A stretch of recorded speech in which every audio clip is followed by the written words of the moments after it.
अध्यक्ष महोदय, भारतीय संविधानावर असं आहे, तुम्ही त्याचं मॅनेजमेंट करायला पाहिजे. तुम्ही मॅनेजमेंट करत नाही आणि विनाकारण मग इथे हंगामा करता. हे योग्य नाही आहे. नाही नाही नाही असं नाही आहे. 4:15ला माझं उत्तर सुरू होणार होतं. मला वरचे सभागृहात उत्तर द्यायचं आहे. मला उत्तर द्यायचं. राहू दे नानासाहेब, आता काय तुम्ही असं. अध्यक्ष महोदय, भारतीय संविधानाच्या अमृत महोत्सवी वर्षामध्ये संविधानाचा गौरव करण्याच्या निमित्ताने या सभागृहाने 2 दिवस भारतीय संविधानावर चर्चा घेतली. या चर्चेमध्ये सन्माननीय सदस्य श्री अमित साटमजी, भास्करराव जाधवजी, अर्जुन खोतकरजी, विजय वडेट्टीवारजी, छगन भुजबळजी, रोहित पवारजी, नारायण कुचेजी, सुनील प्रभूजी, शरददादा सोनवणे, रमेश बोरनारेजी, अमीन पटेलजी, राजकुमार बडोलेजी, सन्माननीय जितेंद्र आव्हाडजी, सचिन कल्याण शेट्टीजी, सिद्धार्थ खरातजी, संजय गायकवाडजी, हेमंत भोगलेजी, शेखर निकमजी, सन्माननीय श्री अतुल भातखळकरजी, बाबासाहेब देशमुखजी, सुधीरभाऊ मुनघंटीवारजी, जयंतराव पाटीलजी आणि आमचे मित्र नानाभाऊ पटोलेजी या सन्माननीय सदस्यांनी याच्यामध्ये सहभाग घेतला. संविधानाच्या निर्मितीबद्दल, त्याच्या प्रक्रियेबद्दल, संविधानातल्या तरतुदीबद्दल वेगवेगळ्या प्रकारच्या चर्चा देखील या ठिकाणी झाल्या. काही चांगल्या गोष्टी देखील सांगण्यात आल्या. नानाभाऊंनी आत्ताच आम्हाला सल्ला दिला की कोणी याच्यावर राजकीय भाषण करू नये.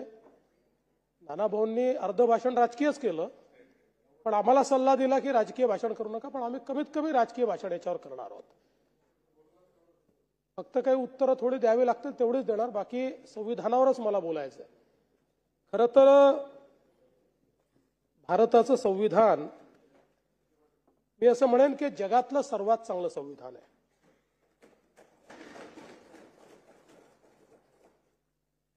या संविधानामुळेच आज भारताची प्रगती आपल्याला पाहायला मिळते. आपण जगातली 5वी सर्वात मोठी अर्थव्यवस्था झालो. लवकरच जगातली 3री सर्वात मोठी अर्थव्यवस्था होऊ. 2047 साली विकसित भारत आपल्याला पाहायला मिळेल. हे सर्व शक्य झालं ते केवळ आणि केवळ भारताच्या संविधानामुळे आणि संविधानाने जी व्यवस्था उभी केली त्यामुळे. आणि म्हणूनच या देशाचे प्रधानमंत्री माननीय नरेंद्र मोदीजी 2014 साली, 2019 साली, 2024 साली आपली शपथ घ्यायच्या आधी त्यांनी याच संविधानाची पूजा केली आणि सांगितलं की मला गीता, बायबल, कुराण या कुठल्याही धर्मग्रंथापेक्षा भारताचं सरकार चालवत असताना भारताची राज्यघटना ही अधिक महत्वाची आहे आणि त्या राज्यघटनेनुसारच या भारताचं सरकार मी चालवेल. आणि म्हणून आपण जर बघितलं तर खरं म्हणजे भारतीय संविधानाच्या या अमृत महोत्सवी वर्षामध्ये मी भारतीय संविधानालाही नमन करतो, संविधान सभेलाही नमन करतो आणि ज्यांचं सर्वाधिक कॉन्ट्रीब्युशन या संविधानाच्या निर्माणामध्ये आहे ते भारतरत्न डॉक्टर बाबासाहेब आंबेडकर यांना शतशः नमन करतो. या संविधानाने सामाजिक, आर्थिक आणि राजकीय क्रांती आणली. पण हे बाबासाहेबांनी बनवलेलं असल्यामुळे ही रक्तविरहित क्रांती या ठिकाणी झाली की ज्यामुळे एक मोठं परिवर्तन आपल्याला पाहायला मिळालं. आणि म्हणूनच मी या निमित्ताने एवढंच सांगू इच्छितो की हे संविधान तयार करत असताना जी उच्च भारतीय मूल्य आहेत त्या मूल्यांचा विचार करून त्याच्यावर आधारित अशा प्रकारचं संविधान हे भारतरत्न डॉक्टर बाबासाहेब आंबेडकरांनी तयार केलं. आपल्याला कल्पना आहे 1946 मध्ये ज्यावेळी भारतीय स्वातंत्र्य चळवळ एका निर्णायकी अशा परिस्थितीमध्ये पोहोचली होती आणि इंग्रजांना लक्षात आलं की आता भारतीय ऐकण्याच्या मानसिकतेत नाहीत आणि आपण यांना सांभाळू देखील शकत नाही, अशा परिस्थितीमध्ये त्यांनी कॅबिनेट मिशन पाठवलं. या कॅबिनेट मिशनमध्ये 3 मंत्री होते, पेथिक लॅजवेन्स, स्टेफर्ड क्रिप्स आणि एव्ही अलेक्झांडर. आणि या कॅबिनेट मिशनने इथे येऊन रिपोर्ट दिला आणि निर्णय घेतला की भारताला स्वतंत्र करायचं असेल तर स्वतंत्र भारताचं संविधान तयार करावं लागेल आणि त्यामुळे भारतीय नेतृत्वाशी चर्चा करून कॉन्स्टिट्युएंट असेंब्ली म्हणजे संविधान सभा ही निर्माण करण्याचा निर्णय हा त्यावेळी घेण्यात आला. त्यापूर्वी आपल्याला माहिती आहे की गव्हर्नमेंट ऑफ इंडिया ऍक्ट 1935 1935 चा जो कायदा होता एक प्रकारचे संविधानच होतं, पण ते इंग्रजी राज्य चालवण्याकरता आणि ते राज्य चालवण्यात भारतीयांचा सहभाग असला पाहिजे अशा पद्धतीनं तयार केलेलं ते संविधान होतं. अनेक लोक असं म्हणतात की हे संविधानच नंतर आपण पुढे संविधानामध्ये परिवर्तित केलं, पण हे सत्य नाही. आपण जर बघितलं तर काळजीपूर्वक या संविधान सभेने एकेका आर्टिकलवर दिवस दिवस चर्चा केली आहे, एकेका शब्दावर चर्चा केली आहे आणि त्यानंतर त्याला स्वीकारलेलं आहे. आणि म्हणून अतिशय बारीक बारीक गोष्टींचा विचार करून तयार केलेलं हे संविधान आहे. या संविधान सभेनं आपलं कामकाज 165 दिवस आणि 11 तास चालवलं. पहिली बैठक ही 9 डिसेंबर 1946 ला झाली आणि 24 जानेवारी 1950 रोजी शेवटची बैठक या संविधान सभेची झाली. खरं तर 26 नोव्हेंबर 1949 ला हे संविधान आपण एक प्रकारे स्वीकारलं आणि 26 जानेवारी 1950 ला संविधान आपण लागू केलं. जवळजवळ आपल्याला माहिती आहे की या सगळ्या प्रक्रियेमध्ये 3 वर्ष म्हणजे 3 वर्षाला काही दिवस कमी इतक्या कालावधीत हे सगळं काम त्या ठिकाणी चाललं होतं. जगाच्या पाठीवर जेवढी संविधान आहेत त्या संविधानांमध्ये सर्वाधिक प्रदीर्घ काळ ज्या कॉन्स्टिट्युएंट असेंब्लीने काम केलेलं आहे, ज्या संविधान सभेने काम केलेलं आहे, ती ही भारताची संविधान सभा होती की ज्यांनी अशा प्रकारचं आपलं हे संविधान या ठिकाणी निर्माण केलं. या कॉन्स्टिट्युएंट असेंब्लीमध्ये 389 सदस्य होते. त्यातले 292 सदस्य हे प्रॉव्हिन्शियल असेंब्लीतनं निवडून आले होते. 93 सदस्य हे जे काही आपल्या संस्था होत्या त्या संस्थानिकांचे होते आणि 4 जण हे चीफ कमिशनर अशा नावाचे जे कॉन्स्टिट्युएन्सी ती त्यातनं निवडून आले होते. त्यानंतर आपल्याला कल्पना आहे की पाकिस्तान स्वतंत्र झाल्यानंतर पाकिस्तानची संविधान सभा वेगळी झाली आणि आपली संविधान सभा त्या ठिकाणी वेगळी झाली. खरं म्हणजे भारतरत्न डॉक्टर बाबासाहेब आंबेडकर पहिल्यांदा या संविधान सभेकरता मुंबईतनं निवडणूक लढले. त्यांना आपण निवडून येऊ दिलं नाही. मग ते बांगलादेशमध्ये त्यांच्याकरता, बांगलादेश नाही तेव्हा भारत अखंड होता, त्या ठिकाणी मंडल नावाचे एक निवडून आलेले प्रतिनिधी होते. त्यांनी डॉक्टर बाबासाहेब आंबेडकरांकरता आपली जागा रिकामी केली. डॉक्टर बाबासाहेब आंबेडकर त्या ठिकाणी निवडणूक लढले, पण दुर्दैवाने निवडून आले, पण दुर्दैवाने ती जी असेंब्ली आहे ती बांगलादेशमध्ये गेली, त्यांना ती सोडावी लागली आणि म्हणून पुन्हा इकडे येऊन आणि मग त्यांना नॉमिनेशन पद्धतीनं त्या ठिकाणी कॉन्स्टिट्युएंट असेंब्लीमध्ये जावं लागलं. हा इतिहास देखील आपण बघितलेला आहे. 9 डिसेंबर 1946 ला जेव्हा कॉन्स्टिट्युएंट असेंब्लीचं पहिलं अधिवेशन झालं, या पहिल्या अधिवेशनाची सुरुवात वंदे मातरम या गीतानेच कॉन्स्टिट्युएंट असेंब्लीने केली. त्यामुळे ही जी पद्धत आपल्याकडे आहे ही संविधान सभेपासूनची पद्धत आहे की वंदे मातरमने त्याची सुरुवात केली आणि आचार्य कृपलानी यांनी पहिलं भाषण या संविधान सभेमध्ये केलं होतं. या संविधान सभेने एक मसुदा लेखन समिती म्हणजे ड्राफ्टिंग कमिटी तयार केली आणि या ड्राफ्टिंग कमिटीचं नंतर चेअरमन पद हे भारतरत्न डॉक्टर बाबासाहेब आंबेडकरांकडे आलं आणि या कमिटीने 4 नोव्हेंबर 1948 रोजी अंतिम मसुदा त्या ठिकाणी सादर केला.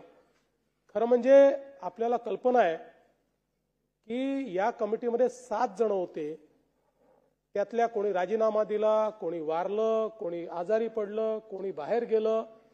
त्यामुळे प्रॅक्टिकली आपण जर विचार केला तर एकट्या बाबासाहेब आंबेडकरांनी हा बहुतांश ड्राफ्ट तयार केला आणि तो संविधान सभेपुढे मांडलेला आहे.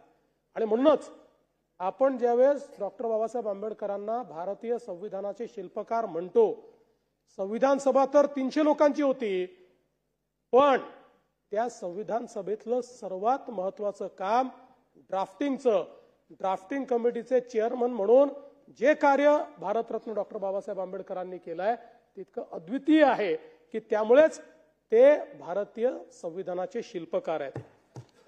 माझी आत्मकथा या आत्मचरित्रामध्ये डॉक्टर बाबासाहेब आंबेडकर म्हणतात, घटना सभेत शिरतेवेळी अस्पृश्य समाजाचे हितसंबंध रक्षणाच्या पलीकडे कोणताही दुसरा हेतू माझ्या मनात नव्हता. घटना सभेतील अत्यंत महत्वाची कार्ये करण्यासाठी माझी निवड करण्यात येईल याची मला चुकून कल्पना देखील नव्हती. मसुदा कमिटीत मला घेण्यात आले तेव्हा आश्चर्य वाटले, पण मसुदा समितीचे अध्यक्ष पद जेव्हा मिळाले तेव्हा माझ्या आश्चर्याचा कळस झाला. देशाची सेवा करण्याची संधी मला मिळाली त्याबद्दल मी आभार व्यक्त करतो. आणि आपण जर संपूर्ण संविधान बघितलं तर वंचितांचे हक्क त्या ठिकाणी अबाधित ठेवण्याकरता आलेल्या बाबासाहेबांनी या संविधानात केवळ वंचिताचा विचार केला नाही, तर भारतातल्या प्रत्येक व्यक्तीचा, प्रत्येक जातीचा, प्रत्येक धर्माचा, प्रत्येक भाषेचा, प्रत्येक संस्काराचा, प्रत्येक संस्कृतीचा विचार केला. आणि म्हणून एक अत्यंत सर्वसमावेशक अशा प्रकारचं हे संविधान आपल्याला त्या ठिकाणी बाबासाहेबांच्या माध्यमातून मिळालं. 1949 साली जे संविधान आपल्याला मिळालं आणि 50 साली जे आपण लागू केलं त्यामध्ये सुरुवातीच्या काळामध्ये संविधानाची उद्देशिका होती. त्या उद्देशिकेमध्ये आपल्याला माहिती आहे की नंतर बरेच बदल झाले. 22 पार्टमध्ये हे संविधान होतं, 395 आर्टिकल होते आणि 8 शेड्यूल होते. आता याच्यामध्ये बदल झालेला आहे. आता 25 भाग झालेले आहेत, 448 आर्टिकल झालेले आहेत आणि 12 शेड्यूल याच्यामध्ये झालेले आहेत. जवळपास मसुद्याच्या वेळी संविधानामध्ये सगळ्यांनी मिळून 7635 सुधारणा सुचवल्या होत्या. त्यापैकी 2473 सुधारणा या टेबल झाल्या आणि स्वीकारण्यात आल्या. आणि म्हणूनच आता हे जे संविधान आहे या संविधानामध्ये संविधान बनल्यानंतर 106 सुधारणा आपण केलेल्या आहेत आणि वेगवेगळ्या वेळी या सुधारणा झाल्या आहेत.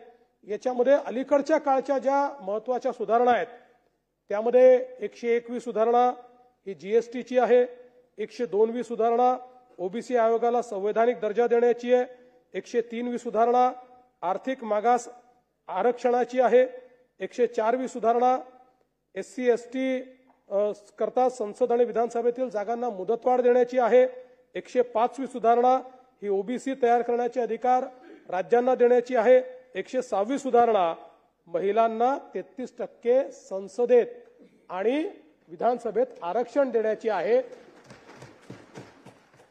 मोदी साहेबांच्या काळात झालेल्या या सुधारणा जर आपण बघितल्या तर या देशाला दिशा देणाऱ्या अशा प्रकारच्या सुधारणा ज्या झालेल्या आपल्याला पाहायला मिळतात.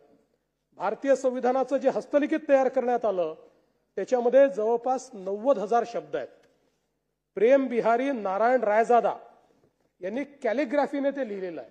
ही जी मूळ प्रत आहे हँड रिटन आहे, कॅलिग्राफीने लिहिलेली प्रत आहे. त्याकरता त्यांना 6 महिने लागले. आणि नंदलाल बोस यांनी त्याच्या सजावटीचं काम केलंय आणि सिंधू घाटीपासनं तर स्वातंत्र्याच्या चळवळीपर्यंत जे काही आपला इतिहास आहे या इतिहासाची आरेखनं ही या संविधानावर रेखाटलेली आपल्याला पाहायला मिळते आणि ही जी मूळ प्रिंट आहे ही हेलियम केसमध्ये आजही संसदेच्या लायब्ररीत ठेवण्यात आलेली आहे.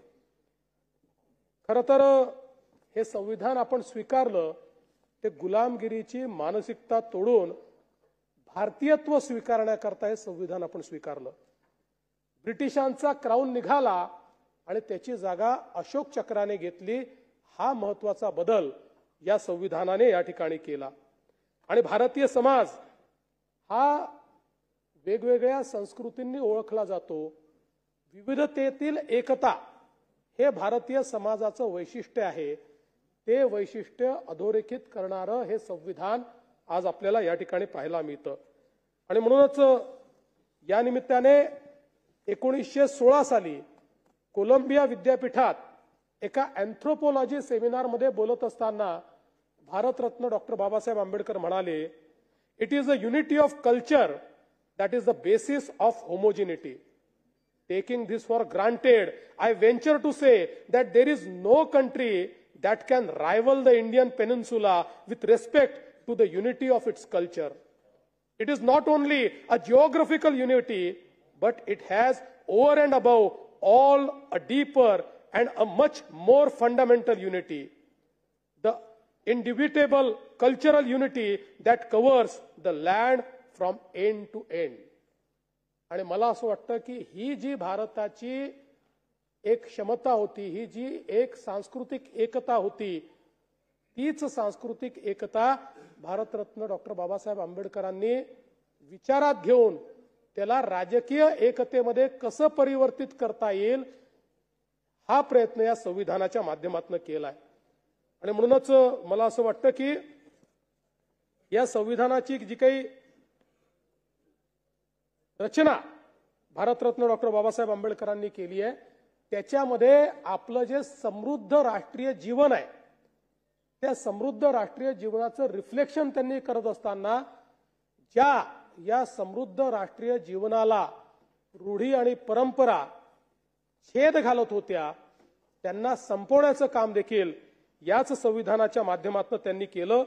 आणि म्हणूनच मला असं वाटतं की आपल्याला या संविधानामध्ये सगळ्या गोष्टी पाहायला मिळतात. धर्मनिरपेक्षताही पाहायला मिळते आणि त्याच वेळी धार्मिक रीतिरिवाजांचं संरक्षणही याच्यामध्ये आपल्याला पाहायला मिळतं. या संविधानामध्ये शाश्वत भारताचा आत्मा देखील आपल्याला पाहायला मिळतो आणि पर्यावरणाच्या प्रति शाश्वत दृष्टिकोन देखील याच संविधानामध्ये आपल्याला पाहायला मिळतो. मानवी जीवनाच्या मुक्तीचा जो काही क्षण आहे तिथपर्यंत मानवी जीवनात ज्या ज्या गोष्टी घडतात त्या प्रत्येक गोष्टीला डिग्निटी मिळाली पाहिजे अशा प्रकारचा प्रयत्न करणारं हे संविधान आपल्याला या ठिकाणी पाहायला मिळतं. खरं तर आपल्याला याची कल्पना आहे की भारत हा सांस्कृतिक दृष्ट्या नेहमी एक राहिलेला आहे. आपण जर भारताचा इतिहास बघितला तर राजे बदलले. अनेक वेळा जेव्हा भारत स्वतंत्र झाला तर 542 वेगवेगळ्या प्रकारच्या त्या ठिकाणी संस्थानं होती. ही संस्थानं ही राजकीय व्यवस्था होती, सांस्कृतिक व्यवस्था नव्हती. सांस्कृतिक व्यवस्थेत दक्षिणेपासून उत्तरेपर्यंत आणि पूर्वेपासून पश्चिमेपर्यंत भारत नेहमीच एक राहिला. आपल्या संस्कृती, आपल्या प्रथा, परंपरा ज्याला सुप्रीम कोर्टाने हिंदू वे ऑफ लाईफ म्हटलेलं आहे, ज्याला सिंधू संस्कृती म्हटलेलं आहे, ही सिंधू संस्कृती, ही भारतीय जीवन पद्धती, राजकीय नेते बदलले, राजकीय राजे बदलले, अनेक वेळा खंडखंडामध्ये भारताचं राजकीय नेतृत्व गेलं, पण समाज मात्र एक राहिला, त्यांच्या परंपरा एक राहिल्या, त्यांच्यातला पारस्परिक भाव एक राहिला. आणि म्हणूनच ही जी काही सांस्कृतिक एकता होती, ही सांस्कृतिक एकता ज्यावेळेस या देशावर राजकीय अशा प्रकारची व्यवस्था तयार करायची आहे, गव्हर्नन्सची व्यवस्था तयार करायची आहे, त्यावेळी त्या गव्हर्नन्समध्ये आपण एकसंघ कसे राहू शकू याचा विचार करणारं अशा प्रकारचं हे संविधान आपल्याला पाहायला मिळतं. आणि म्हणूनच याच्यातली सगळ्यात महत्वाची काय असेल तर या संविधानाची उद्देशिका आहे. जी उद्देशिका अगदी कमी शब्दामध्ये भारताची नीती काय आहे, भारताचा विचार काय आहे, भारत कशा पद्धतीने चालला पाहिजे आपल्याला सांगते. आणि ती संवैधानिक उद्देशिका ही भारतरत्न डॉक्टर बाबासाहेब आंबेडकर सांगत नाहीयेत, ही भारताची लोकसभा किंवा संसदही सांगत नाही आहे. हे कोण सांगताय? ही उद्देशिका सांगते आम्ही भारताचे लोक. ही उद्देशिका आपली आहे, भारताच्या लोकांची उद्देशिका आहे. आम्ही भारताचे लोक, भारताचे एक सार्वभौम समाजवादी धर्मनिरपेक्ष लोकशाही गणराज्य घडवण्याचा व त्याच्या सर्व नागरिकास सामाजिक आर्थिक राजनैतिक न्याय, विचार, अभिव्यक्ती, विश्वास, श्रद्धा व उपासना यांचे स्वातंत्र्य, दर्जा आणि संधीची समानता निश्चितपणे प्राप्त करून देण्याचा आणि त्या सर्वांमध्ये व्यक्तीची प्रतिष्ठा व राष्ट्राची एकता व एकात्मता याचं आश्वासन देणारी बंधुता प्रवर्धित करण्याचा संकल्पपूर्वक निर्धार करून आमच्या संविधान सभेत 26 नोव्हेंबर 1949 रोजी याद्वारे हे संविधान अंगीकृत आणि अधिनियमित करून स्वतः प्रती अर्पण करतोय. म्हणजे या सगळ्या ज्या कॉन्स्टिट्यूशनल व्हॅल्यूज आहेत, हे जे संविधानिक मूल्य आहे, हे संविधानिक मूल्य आम्ही आमच्याकरता ठरवले, आम्ही आम्हाला अर्पण केलेले आहेत. आणि म्हणून हे संवैधानिक मूल्य जोपासण्याची जबाबदारी आज आमची आहे, ही आपली जबाबदारी आहे. आज आपण बघा याच्यामध्ये व्हॅल्यूज कुठल्या आल्या? पाश्चिमात्य राष्ट्रातल्या व्हॅल्यूज नाही आहेत. या संविधानामध्ये सर्वाधिक जोर जर भारतरत्न डॉक्टर बाबासाहेब आंबेडकरांनी दिला असेल तर तो बंधुतेवर दिलाय. बंधुता आपण बघा ठिकठिकाणी बंधुता हा शब्द आपल्याला, फ्रॅटर्निटी हा शब्द आपल्याला पाहायला मिळतो. हे तत्वज्ञान कुठलं आहे? हे भगवान गौतम बुद्धांचं तत्वज्ञान आहे. गौतम बुद्धांच्या तत्वज्ञानामध्ये जी बंधुता सांगितलेली आहे किंवा सनातन विचारामध्ये जे वसुधैव कुटुंबकम सांगितलेला आहे, तो विचार खऱ्या अर्थानं या संविधानामध्ये आपल्याला त्या ठिकाणी पाहायला मिळतो. आणि म्हणूनच सर्वाधिक महत्व त्यांनी बंधुतेला या ठिकाणी दिलेलं आहे. पण त्याच वेळी न्याय, समानता, स्वातंत्र्य या सगळ्या गोष्टी हा खरं आपल्या संविधानाचा पाया आहे. प्रत्येक व्यक्तीची प्रतिष्ठा आणि सन्मान. समानता म्हणजे काय? संधीची समानता आहे. कुठल्याही व्यक्तीला जात, धर्म, पंथ याच्या आधारावर संधी मिळणार नाही. संधीची समानता या ठिकाणी त्यांनी दिली. आणि खऱ्या अर्थानं प्रत्येकाची डिग्निटी ही राहिली पाहिजे, अशा प्रकारचा प्रयत्न या संविधानाच्या माध्यमातून त्यांनी या ठिकाणी केल्याचं आपल्याला पाहायला मिळत आहे. आज खरं म्हणजे आपण जर बघितलं तर या ठिकाणी डॉक्टर बाबासाहेब आंबेडकर म्हणाले होते, मला या संविधानातून केवळ राजकीय लोकशाही नको आहे, तर सामाजिक आणि आर्थिक लोकशाही देखील या संविधानातून आली पाहिजे. आणि हे तत्व मी फ्रेंच चळवळीतनं घेतलेलं नाही, तर भगवान गौतम बुद्धांच्या तत्वज्ञानातनं घेतलेलं आहे, हे या ठिकाणी त्यांनी सांगितलं. आपण जर बघितलं, जसं मी आधी सांगितलं की नंदलाल बोस यांनी भारतीय संविधानाच्या मूळ हस्तलिखित प्रतीचं सुशोभीकरणाचं काम केलं.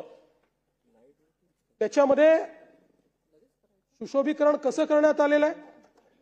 भारतीय कला, भारतीय संस्कृती, भारतीय मूल्य सांगणारी आरेखने, महाभारत, रामायण, भगवान गौतम बुद्ध, भगवान महावीर, धर्मचक्र, छत्रपती शिवाजी महाराज, हे सगळे आमच्या संविधानाच्या मूळ प्रतीमध्ये त्या ठिकाणी आढळतात. संविधानाच्या मूळ प्रतीत आढळतात. म्हणजे हे सगळं वापरत असताना त्याच्या पाठीमागचा हेतू काय आहे? केवळ सुशोभीकरण हा त्याचा उद्देश नाही आहे, तर भारतीय संस्कृती आणि भारतीय पारंपरिक ज्ञान या दोन गोष्टीचा सन्मान करणारं हे संविधान आहे. हे कोणाकडनं उचलेगिरी करून आणलेलं नाही आहे, तर यातलं मूळ तत्व हे आमचं आहे. आणि म्हणून याच्यामध्ये शिंग असलेला बैल हे सिंधू संस्कृतीचं त्या ठिकाणी एक प्रकारचं दर्शन घडवतो, कारण त्याचा सिंबॉल हे शिंग असलेला बैल आहे.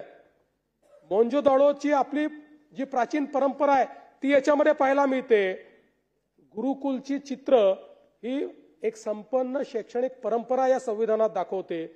लंकेतनं सीतेची सुटका देखील या संविधानाच्या मूळ प्रतीमध्ये दाखवलेली आहे. आणि ती याकरता दाखवलेली आहे की त्यातनं आम्हाला नारी सन्मानाकरता या संविधानाचा वापर करायचा आहे, हे त्यातनं अभिप्रेत करण्यात आलेलं आहे.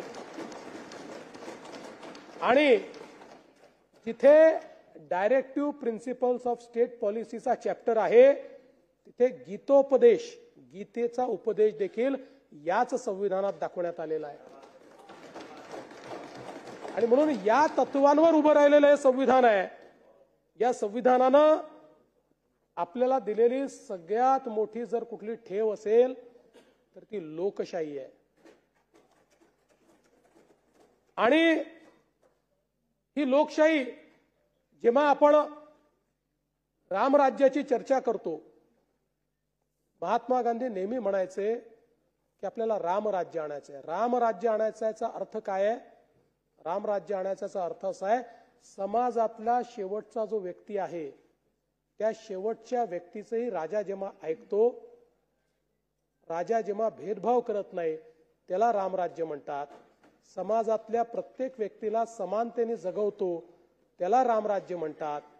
समाजातल्या छोट्या छोट्या लोकांना एकत्रित करून त्यांच्यातलं पौरुष जागृत करून जेव्हा त्यांना शक्ती राजा देतो, त्याला रामराज्य म्हणतात. ते रामराज्य.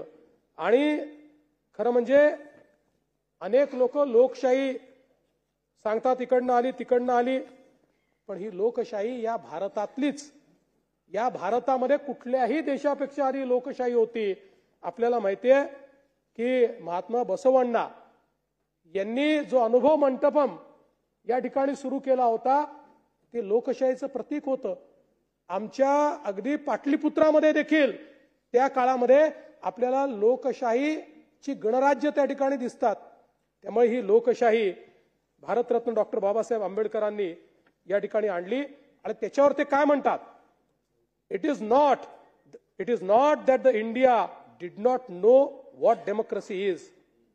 There was a time when India was studded with republics, and even where there were monarchies, they were either elected or limited. They were never absolute. It is not that India did not know parliaments or parliamentary procedures. A study of Buddhist Bhikshu Sanghas discloses that not only there were parliaments for the Sanghas, but the Sanghas knew and observed all the rules of parliamentary procedures known to the modern times. They had rules regarding sitting arrangements, rules regarding motions of resolution, quorum, whip, counting of votes, voting by ballot, censure motion, regularization, res judicata, etc. Although these rules of parliamentary procedures were applied by the Buddha to the meetings of the Sangha, as he must have borrowed these rules from the political assemblies functioning in our country at that time. त्यामुळे या संविधानातली तत्व ही भारतीयच तत्व आहेत. कारण अनेक लोक सांगतात आणि काही लोक तर अगदी सहज म्हणतात की हे भारताचं संविधान 10-20 देशाच्या संविधानातलं बॉरो केलेलं संविधान नाही, हे पूर्णपणे शुद्ध भारतीय तत्वांवर तयार केलेलं संविधान आहे. संविधान सभेमध्ये जेव्हा भारताच्या ध्वजासंदर्भात चर्चा सुरू होती तेव्हा एस राधाकृष्णन म्हणाले, आपण जोवर सद्गुणांवर चालत नाही तोवर आपण पवित्रतेचे ध्येय साध्य करू शकत नाही किंवा सत्यही गाठू शकत नाही. अशोक चक्र हे कायद्याचे चक्र आहे, ते धर्माचे चक्र आहे. सत्य गाठायचे असेल तर धर्माच्या वाटेनेच जावे लागेल. त्यामुळे या ध्वजाखाली जो काम करेल, सत्य आणि धर्म त्याचे आचरणाचे तत्व असले पाहिजे. धर्म हे सातत्याने पुढे जाणारे गतिमान असे चक्र आहे. यापूर्वीच्या काळात आपल्याला जो त्रास सहन करावा लागला तो बदलांचा प्रतिकार केल्यामुळे आपल्या पुढे अनेक आव्हानं आहेत. काळाच्या बरोबरीने चालण्याचे धैर्य आपण दाखवले नाही तर आपण मागे राहू. जात, अस्पृश्यता हे जोपर्यंत आपण त्यागत नाही तोवर आपण सत्य आणि सद्गुणांचा वारसा सांगू शकत नाही. हे चक्र आपल्याला हेच सांगते की एका ठिकाणी थांबलो तर मृत्यू आहे. ते चक्र सतत फिरत राहिले तर तिथेच जीवन आहे. आणि मला असं वाटतं यानंतर आपण हे अशोक चक्र आपल्या ध्वजावर त्या ठिकाणी स्वीकारलेलं आहे. आणि ही जी भारतीय जीवन पद्धती आहे ही पद्धती देखील या ठिकाणी संविधानाचा आत्मा आहे. आणि म्हणूनच ही जी काही जीवन पद्धती आहे या पद्धतीला त्या ठिकाणी स्थान दिल्यामुळे अनेकांना ते खुपलं. आणि आपल्या अंतिम भाषणामध्ये भारतरत्न डॉक्टर बाबासाहेब आंबेडकर असं म्हणाले, विशेषतः कम्युनिस्ट पार्टी आणि समाजवादी पार्टीच्या संदर्भात, की दोन घटकांनी या संविधानावर टीका केली. एक कम्युनिस्ट पार्टी आणि दुसरी समाजवादी पार्टी. ते का टीका करतात? हे संविधान खरोखरच वाईट आहे म्हणून? मी स्पष्टपणे सांगेन की असे नाही. कम्युनिस्टांना या संविधानातून हुकुमशाही अपेक्षित होती, पण आपले संविधान सांसदीय लोकशाहीचा पुरस्कार करते म्हणून ते टीका करतात. समाजवाद्यांना दोन गोष्टी हव्या होत्या. त्यांना खासगी मालमत्तेचे राष्ट्रीयकरण किंवा सामाजिकीकरण हवे होते, तेही कोणती नुकसान भरपाई न देता. आणि दुसरी गोष्ट म्हणजे त्यांना संविधानातील मूलभूत अधिकार परिपूर्ण आणि कोणत्याही मर्यादेशिवाय हवे होते. कारण त्यांचा पक्ष सत्तेत येऊच शकला नाही तर राज्य उलथवून टाकण्याचे स्वातंत्र्य त्यांना मिळेल आणि म्हणून त्यांनी या ठिकाणी विरोध केला. नाना भाऊ, हीच परिस्थिती आता आहे. हो, तुम्ही बघा काय याच्यापेक्षा वेगळं चाललेलं आहे. देशाच्या सर्व संस्थांना त्या ठिकाणी कलंकित करायचं, त्याच्यावर बोटं उचलायची, त्या संस्थांना एक प्रकारे अराजकाकडे न्यायचं, हे जे काही चाललेलं आहे की आपल्याला सत्तेत येता येत नाही तर अशा पद्धतीनं देशाच्या संस्था बदनाम करायच्या. या संस्था जेव्हा आपण बदनाम करतो त्यावेळी नानाभाऊ या संविधानावर आपण अविश्वास दाखवतो. कारण या संविधानाने त्या संस्था तयार केलेल्या आहेत आणि इतक्या बळकट तयार केलेल्या आहेत की कोणीही या संस्था तोडू शकणार नाही, मोडू शकणार नाही.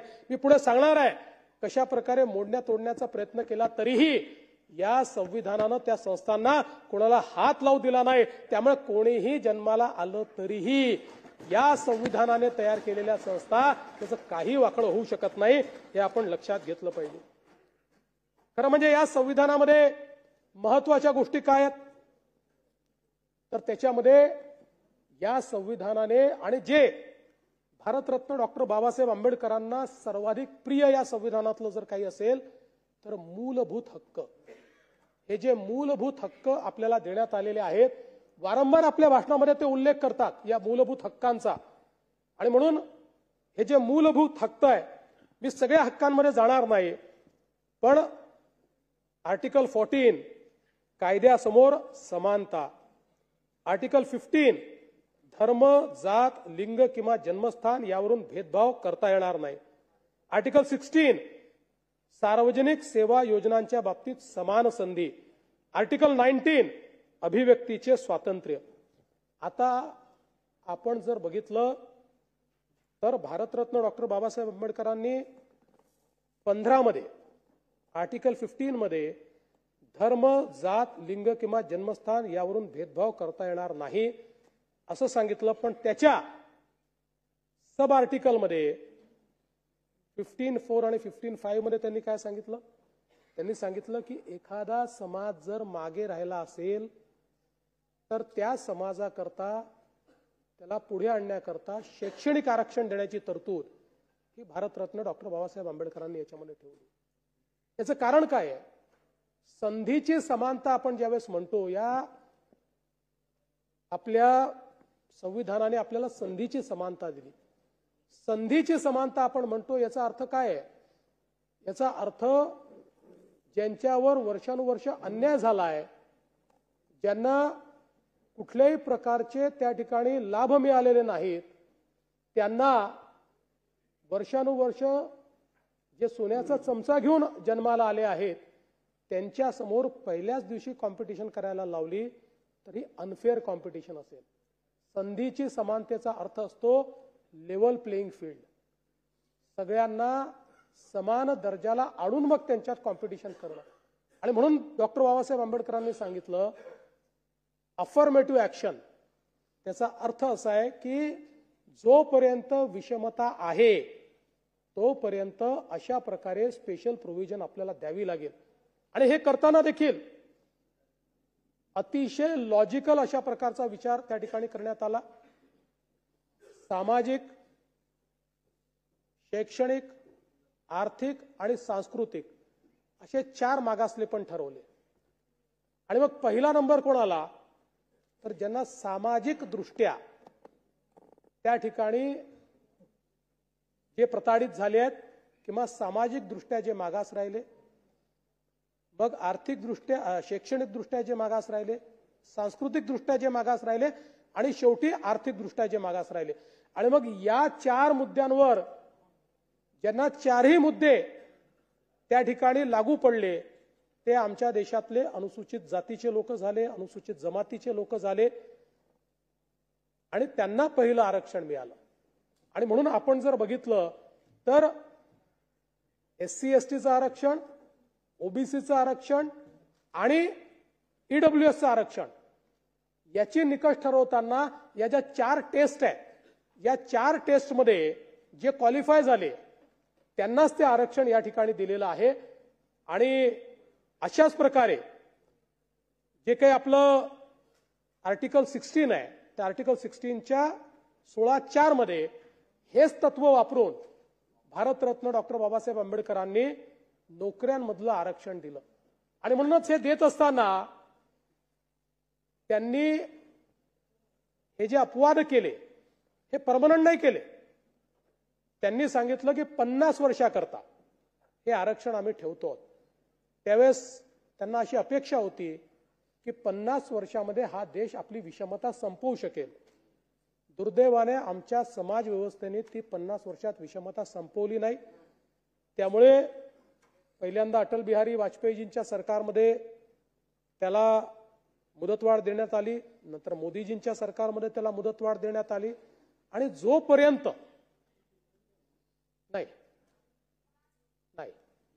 जोपर्यंत ही विषमता आहे तोपर्यंत आम्ही संधीची समानता हा जो काही आमचं संवैधानिक मूल्य आहे त्या मूल्याप्रती सगळे समान स्तरावर येऊ शकत नाही. आणि म्हणून तोपर्यंत हे आरक्षण कायमच ठेवावं लागेल हे देखील या निमित्ताने आपण सगळ्यांनी मान्य केलं पाहिजे. आर्टिकल 19 मध्ये अभिव्यक्तीचं स्वातंत्र्य दिलंय. माझा एक मित्र परदेशात गेला आणि परदेशात गेल्यावर त्यांनी सांगितलं आमच्याकडे अभिव्यक्तीचं स्वातंत्र्य आहे, आम्ही चौकात उभं राहून देशाच्या पंतप्रधानाबद्दल देखील बोलू शकतो, आमच्याकडे काही अडचण नाही आहे. समोरच्याने त्याला अतिशय मजेशीर उत्तर दिलं. तो असं म्हणाला, in our country we have total freedom of speech but we do not guarantee freedom after the speech.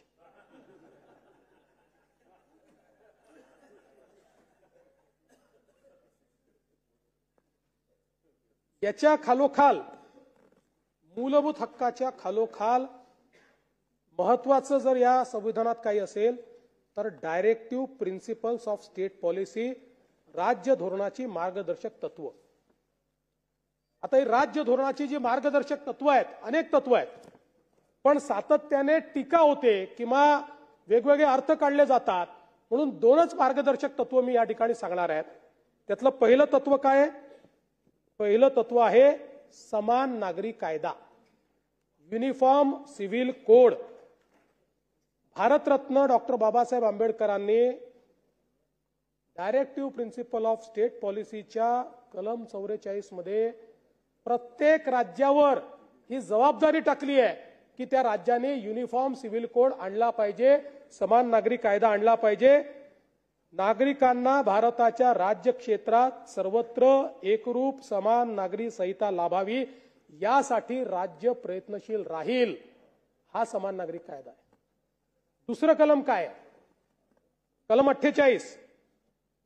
त्याच्यामध्ये कृषी व पशुसंवर्धन याची सुसूत्र व्यवस्था लावणे, आधुनिक व शास्त्रीय रीतीने कृषी व पशुसंवर्धन याची सुसूत्र व्यवस्था लावण्यासाठी राज्य प्रयत्नशील राहील आणि विशेषतः गायी व वासरे, इतर दुभती व झुपण्याची गुरे यांच्या जातीचे जतन करणे व त्या सुधारणे तसेच त्यांच्या कत्तलीस मनाई करणे याकरता उपाययोजना करेल. हे तत्व जे आहे, भारतरत्न डॉक्टर बाबासाहेब आपण जो संपूर्ण गोवंश हत्या बंदीचा कायदा केला, हा कायदा भारतरत्न डॉक्टर बाबासाहेब आंबेडकरांनी आपल्या राज्याला किंवा प्रत्येक राज्याला या देशातल्या तशा प्रकारचा डायरेक्टिव्ह दिला. ही आपली जबाबदारी आहे. जर एखाद्या राज्याने केला नसेल तर ती जबाबदारी त्या राज्याने ती पार पाडलेली नाही आहे. आणि म्हणून मला असं वाटतं की ज्यावेळेस याच्यावर टीका केली जाते त्यावेळेस त्यांनी संविधानच वाचलेलं नाही. हा अतिशय महत्वाचा विषय यामध्ये आपल्याला पाहायला मिळतो. अनेक गोष्टी आहेत, मी सगळ्या गोष्टींमध्ये जाणार नाही. एक महत्वाचं टूल डॉक्टर बाबासाहेब आंबेडकरांनी आपल्याला दिला आणि तो म्हणजे writ jurisdiction. Doctor Babasaheb Ambedkar असं म्हणतात की या घटनेचे एखादे कलम माझ्या हृदयाच्या जवळ असेल तर ते म्हणजे कलम 32. या कलमाप्रमाणे कोणत्याही मूलभूत हक्काची पायमल्ली झाली तर कोणत्याही नागरिकाला थेट सुप्रीम कोर्टात किंवा हायकोर्टात दाद मागता येईल. रिट ज्युरिस्डिक्शन ही एक अशी व्यवस्था उभी केली की ज्याच्यामध्ये जर मूलभूत अधिकाराचं हनन झालं असेल तर खालचं न्यायालय, त्याच्यावरचं न्यायालय, त्याच्यावरचं काही नाही, थेट आर्टिकल 32 ने सुप्रीम कोर्टात आणि आर्टिकल 226 ने हायकोर्टामध्ये रिट पिटिशन करता येते. रिट ज्युरिस्डिक्शन एक अशी व्यवस्था केली की ज्या व्यवस्थेमुळे मूलभूत हक्कांची पायमल्ली झाली तर तात्काळ आपल्याला न्याय मिळवता येतो. आणि आज आपण पाहतो की हायकोर्टात आणि सुप्रीम कोर्टात जाण्याकरता याच रिट ज्युरिस्डिक्शनचा आज आपण सगळे या ठिकाणी उपयोग करतो. यासोबत या संविधानामध्ये मूलभूत कर्तव्य देखील सांगितलेली आहेत. अर्थात ती मूळ संविधानामध्ये नव्हती. ती मूलभूत कर्तव्य जी आहेत ती इमर्जन्सीच्या काळामध्ये त्याच्यात अंतर्भूत केली, पण ती चांगली आहेत, पण ती टूथलेस आहेत. त्याच्याकरता ती मूलभूत कर्तव्य ही पार पाडली नाहीत तरी त्याला कुठला रिकोर्स नाही आहे. आणि मुळातच या संविधानाने आपल्या देशामध्ये संघराज्य प्रणाली ही स्वीकारलेली आहे. आपण एक क्वासाय ज्युडिशियल फेडरेशन आहोत. क्वासाय ज्युडिशियल फेडरेशन याच्यामध्ये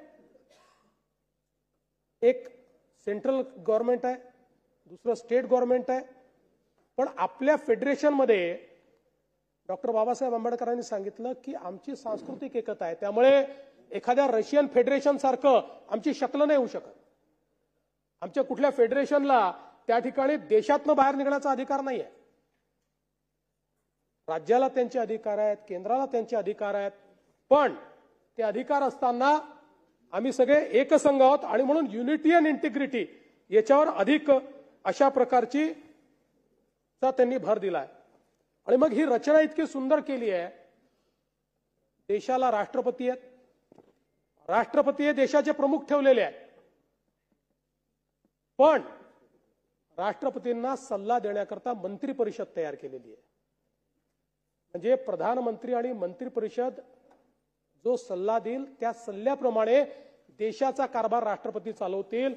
त्यामुळे देशाचा कारभार राष्ट्रपतींच्या नावाने चालतो, प्रधानमंत्र्यांच्या नाही. आणि राज्याचा कारभार राज्यपालांच्या नावाने चालतो, मुख्यमंत्र्याच्या नाही. अशा प्रकारची व्यवस्था या ठिकाणी केली आहे. आणि एक्झिक्युटिव्ह म्हणजे कार्यपालिका ही मंत्री परिषद आहे. ते आपले IAS अधिकारी नाही आहेत.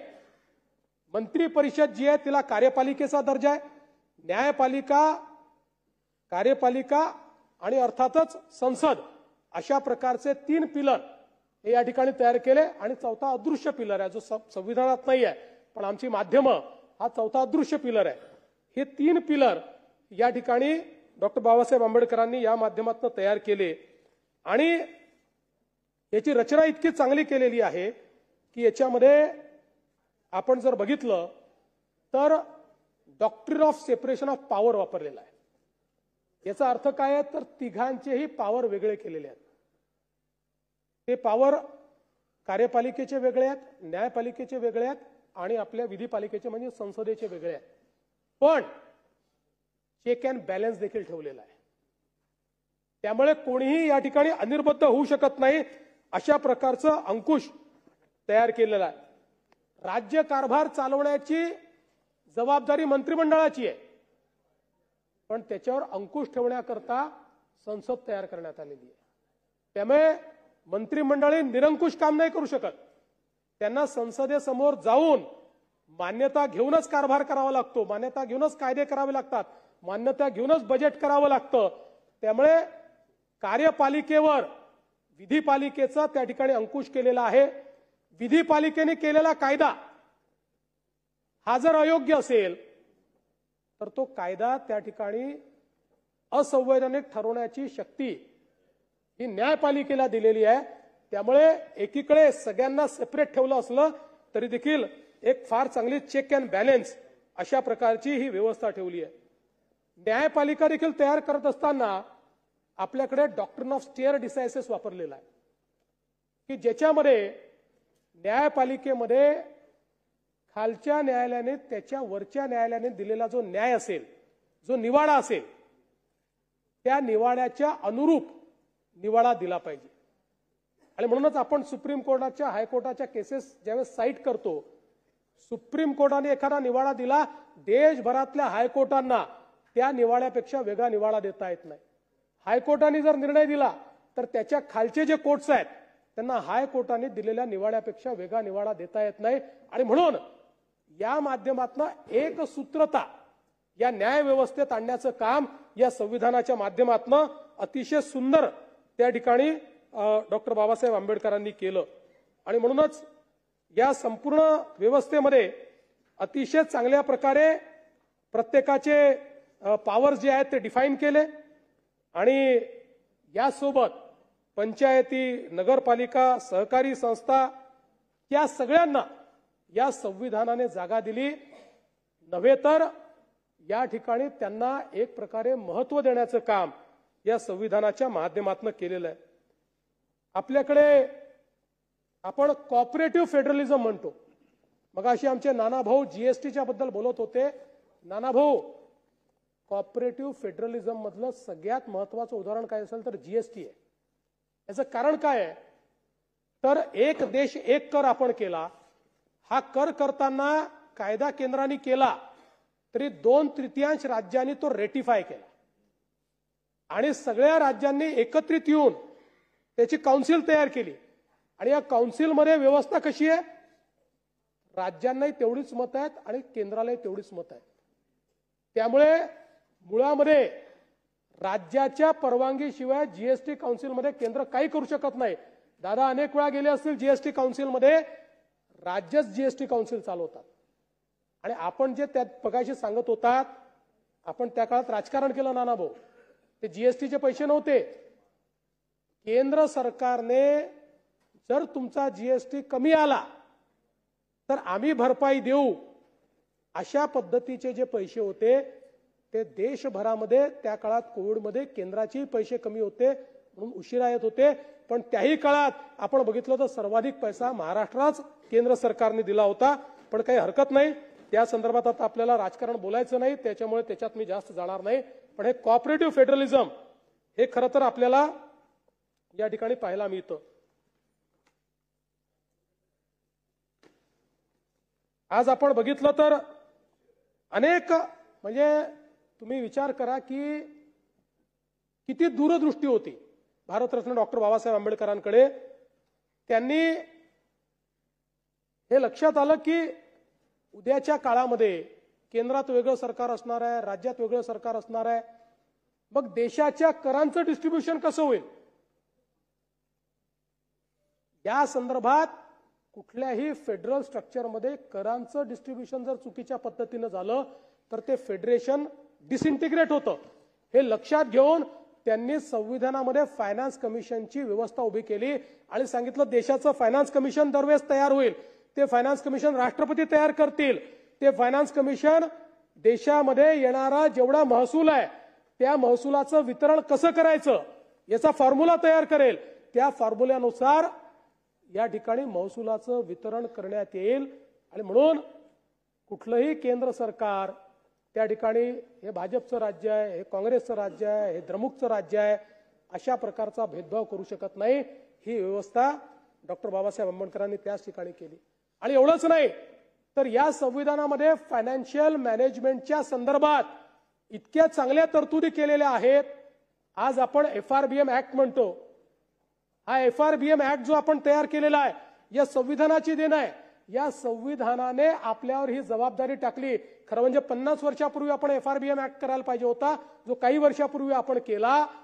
हा FRBM ऍक्ट या संविधानातनं या ठिकाणी बाहेर निघालेला आहे की ज्याने आपली कर्जाची मर्यादा किती असली पाहिजे, फायनान्शियल मॅनेजमेंट कसं केलं पाहिजे, कुठल्याही परिस्थितीमध्ये राज्य दिवाळखोरीकडे जाणार नाही याचाही विचार 50 वर्षापूर्वी किंवा 75 वर्षापूर्वी भारतरत्न डॉक्टर बाबासाहेब आंबेडकरांनी या ठिकाणी केला. आणि सगळ्यात महत्वाचं की त्यांनी हे सांगितलं की आमचं फेडरेशन कसं आहे तर एक मध्ये इमारत आहे आणि त्या इमारतीच्या आजूबाजूला इमारती आहेत. या सगळ्या इमारती एकमेकाशी जोडलेल्या आहेत. मधली इमारत हे केंद्र सरकार आहे, बाजूच्या इमारती या राज्य सरकार आहेत. आणि म्हणून जर देश एकसंघ ठेवायचा असेल तर या देशामध्ये एक नागरी सेवा असली पाहिजे. आणि म्हणून त्यांनी या ठिकाणी one nation one service Akhil Bharatiya सेवेची व्यवस्था तयार केली की ज्याच्यामध्ये सगळ्या राज्यांमध्ये अखिल भारतीय सेवेचे अधिकारी त्या ठिकाणी असतात. आणि म्हणून संविधानाचं पालन करण्याकरता एखादं राज्य हे म्हणू शकत नाही की आम्हाला मान्य नाही, कारण सगळ्या सेवा अखिल भारतीय. आपल्या जी कार्यपालिका आहे त्या कार्यपालिकेची जी वहन करणारी व्यवस्था उभी केली आहे ती अखिल भारतीय सेवेतनं त्या ठिकाणी उभी केलेली आहे. याच्यामध्ये निवडणुकांच्या संदर्भातही अतिशय चांगल्या तरतुदी केलेल्या आहेत. त्यामुळे निवडणूक आयोगावर आपण वारंवार ज्यावेळी आरोप करतो त्यावेळी यातल्या तरतुदी जर नीट बघितल्या तर मला असं वाटतं की आपल्याला त्याचा फायदा होईल. आणीबाणीची तरतूद देखील त्याच्यामध्ये आहेच, त्या संदर्भात पुढे मी बोलीन. आणि एकूण 12 अनुसूची याच्यामध्ये आहेत. या 12 अनुसूचीमध्ये काही महत्वाच्या अनुसूची कुठल्या आहेत तर तिसरी अनुसूची जी आहे, आपण जी संविधानाची शपथ घेतो ती आपली संविधानाची शपथ या तिसऱ्या अनुसूचीप्रमाणे घेतो.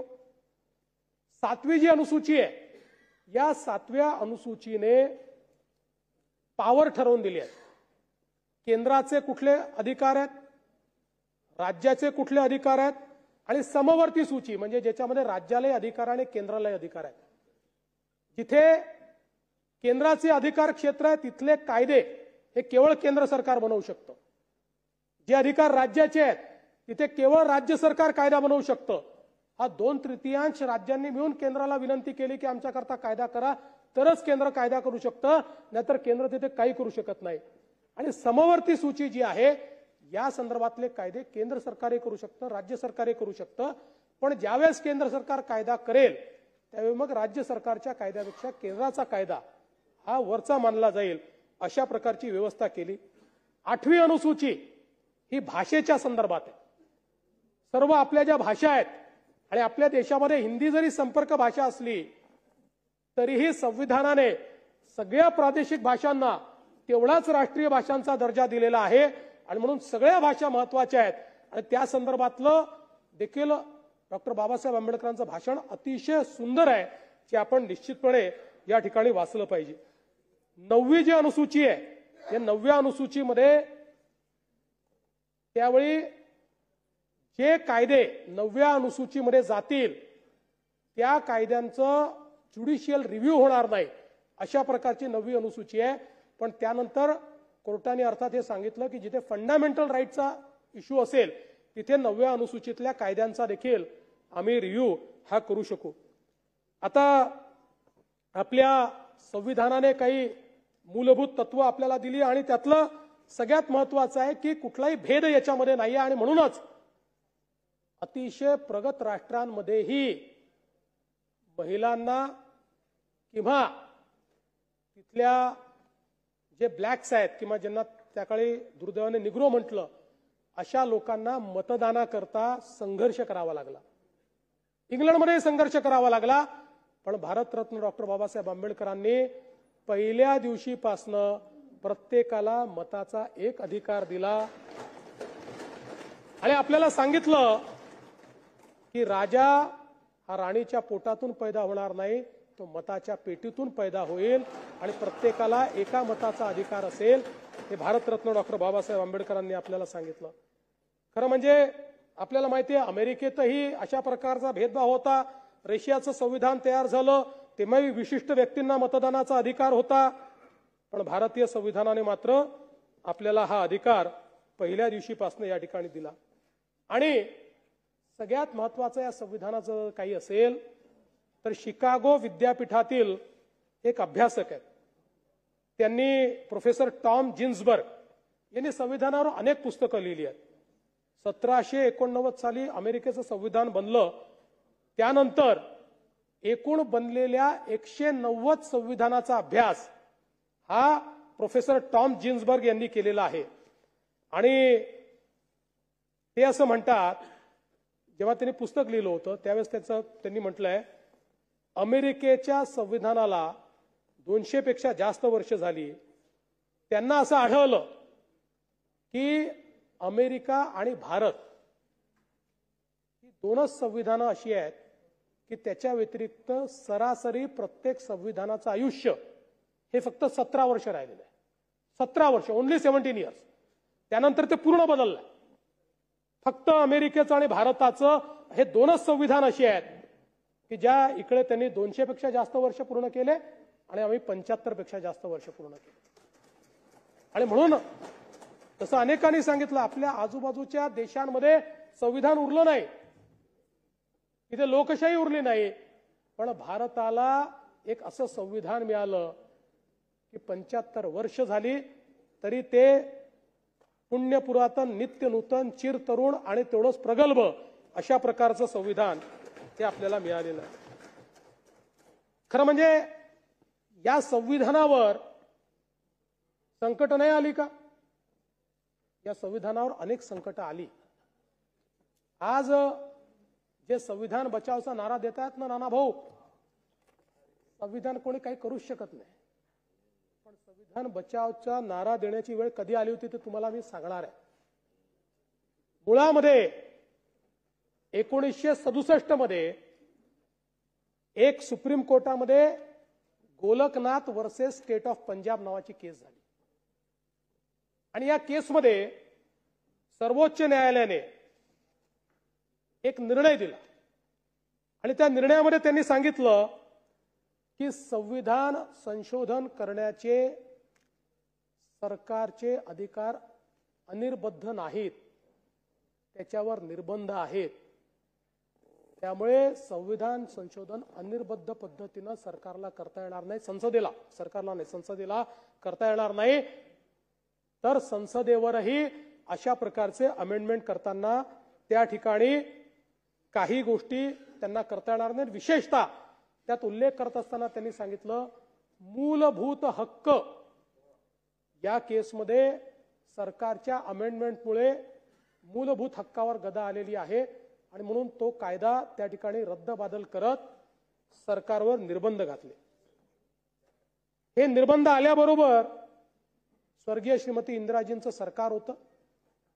त्या सरकारने सांगितलं की नाही, आम्ही न्यायालयापेक्षा सुप्रीम आहोत आणि 24वी घटना दुरुस्ती केली आणि 24व्या घटना दुरुस्तीमध्ये त्या ठिकाणी सांगितलं की पार्लमेंटला ऍब्सोल्यूट पॉवर आहे, अनिर्बद्ध अधिकार आहे. आम्ही या संविधानाचा कुठल्याही प्रकारे बदल करू शकतो. कुठल्याही संविधानाच्या आर्टिकलमध्ये पाहिजे तो बदल आम्ही करू शकतो. म्हणजे गोलकनाथच्या केसमध्ये जे सर्वोच्च न्यायालयाने या ठिकाणी निर्णय दिला होता तो त्यावेळच्या इंदिराजीच्या सरकारने पूर्णपणे उलट केला आणि सगळे अधिकार हे पार्लमेंट करू शकते, सरकार करू शकते, अशा प्रकारे त्यांनी केलं. त्याचवेळी 24व्या घटनादुरुस्तीनंतर पुन्हा 26वी घटनादुरुस्ती केली आणि त्यातही सांगितलं की सगळे अधिकार हे पार्लमेंटचे आहेत. संविधानाचं कुठलंही कलम हे आम्ही त्या ठिकाणी रद्द करू शकतो. या 24व्या घटनादुरुस्तीला Keshavananda Bharati versus state of Kerala याच्यामध्ये त्याला हे जे संशोधन झालं होतं त्याला अपीलमध्ये चॅलेंज करण्यात आलं. 13 जजेसचा बेंच बसला, 13 जजेसचा, 13 जजेस, आणि 13 जजेसनी त्या ठिकाणी 7 एकीकडे झाले आणि 6 एकीकडे झाले. आणि या 7 जजेसनी या ठिकाणी सांगितलं, पहिल्यांदा बेसिक स्ट्रक्चरची डॉक्ट्रिन आणली आणि त्यांनी सांगितलं की हो, पार्लमेंटला संविधानामध्ये बदल करण्याचा अधिकार आहे, पण या संविधानाचं एक बेसिक स्ट्रक्चर आहे, या बेसिक स्ट्रक्चरला हात लावण्याचा पार्लमेंटला अधिकार नाही. आणि अशा प्रकारे त्या ठिकाणी हे जे काही स्वर्गीय श्रीमती इंदिराजींनी 24 आणि 26वी घटना दुरुस्ती केली होती ती पूर्णपणे रद्दबादल केली आणि एक प्रकारे पुन्हा एकदा सुप्रमसी त्या ठिकाणी ही एस्टॅब्लिश केली. पण हे आपण आम्हाला सांगत होतात हे जज ते जज, म्हणून आपल्या माहिती करता सांगतो, जे 6 जजेस होते ज्यांनी असं म्हटलं होतं की नाही ही 24वी घटना दुरुस्तीच बरोबर आहे, त्यातले जे मुख्य जज होते A.N. रॉय, या A.N. रॉयना त्या काळामध्ये इंदिराजीच्या सरकारने सुप्रीम कोर्टातल्या 3 वरिष्ठ जजेसला डावलून त्यांना सुप्रीम कोर्टाचं चीफ जस्टिस केलं. कारण काय, तर त्यांच्या बाजूने डिसेंट नोट दिली होती. म्हणजे जे आता तुम्ही न्यायालयाचं सांगताय ना, यापेक्षा ग्लेअरिंग एक्झाम्पल काय आहे, देशाच्या इतिहासामध्ये 2च वेळा असं झालंय आणि दोन्ही वेळा त्याच काळात झालाय की सर्वोच्च न्यायालयामध्ये 3 न्यायाधीश यांना डावलून आणि त्यांना त्या ठिकाणी केलं. आपल्याला माहिती आहे यानंतर 1971चं युद्ध झालं, 72ला इंदिराजी प्रचंड मताने जिंकून आल्या, 353 जागा वगैरे मिळाल्या, 408च त्यावेळेस असायचे, 508 पैकी 353 जागा मिळाल्या. पण त्यांच्या विरुद्ध लढलेले जे राजनारायण होते यांनी स्वर्गीय श्रीमती इंदिराजींच्या इलेक्शनला चॅलेंज केलं आणि त्यांनी इलेक्टोरल करप्शन याच्यामध्ये झालेलं आहे. सरकारी अधिकाऱ्यांना निवडणूक प्रमुख बनवलेला आहे, सरकारी मशिनरी वापरलेली आहे, अशा विविध गोष्टींचा त्या ठिकाणी उल्लेख केला आणि हायकोर्टामध्ये ती केस चालली, साक्षी पुरावे झाले, देशाच्या पंतप्रधानांनाही हायकोर्टात जावं लागलं आणि 12 जून 1975ला जस्टिस जगमोहन अलाहाबाद हायकोर्टचे यांनी स्वर्गीय श्रीमती इंदिराजींची निवडणूक रद्द केली आणि 6 वर्षाची बंदी इंदिराजींवर निवडणूक लढण्याकरता घातली. त्याच्यावर इंदिराजी सर्वोच्च न्यायालयात गेल्या, तिथे जस्टिस के.व्ही. कृष्णा अय्यर होते.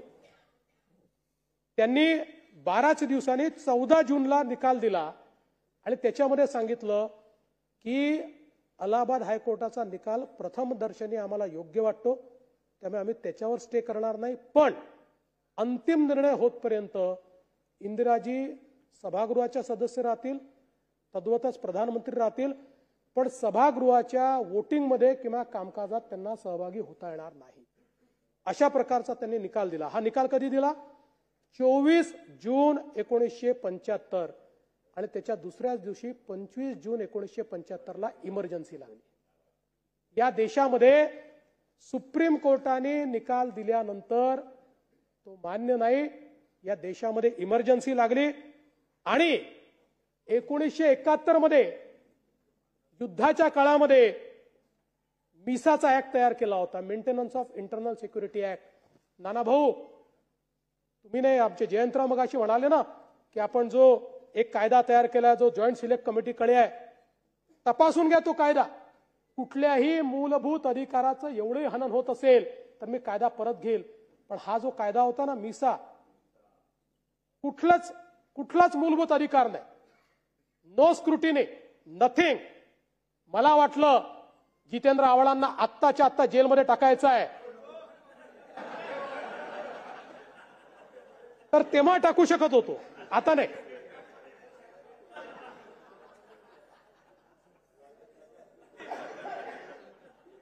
आणि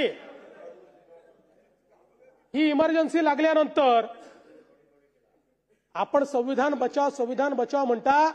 काय झालं होतं?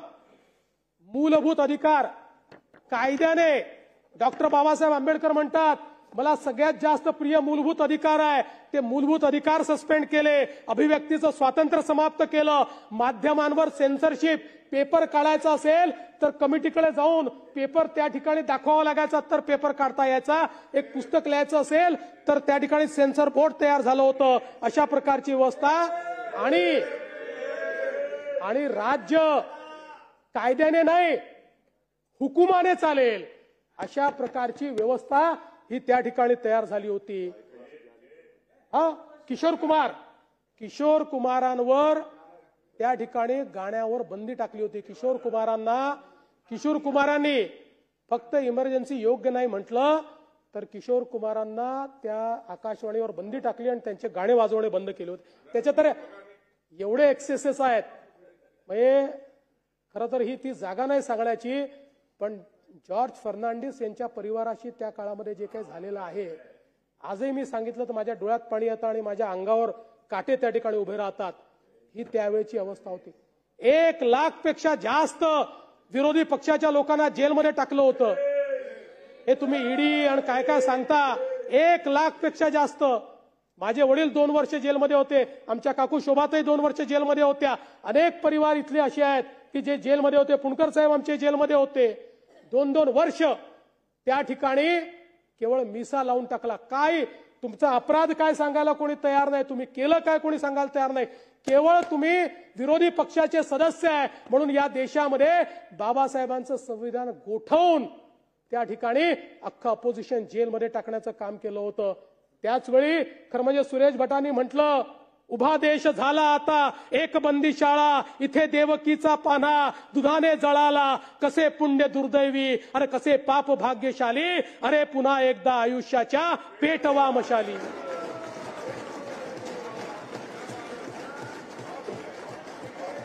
आणि एवढं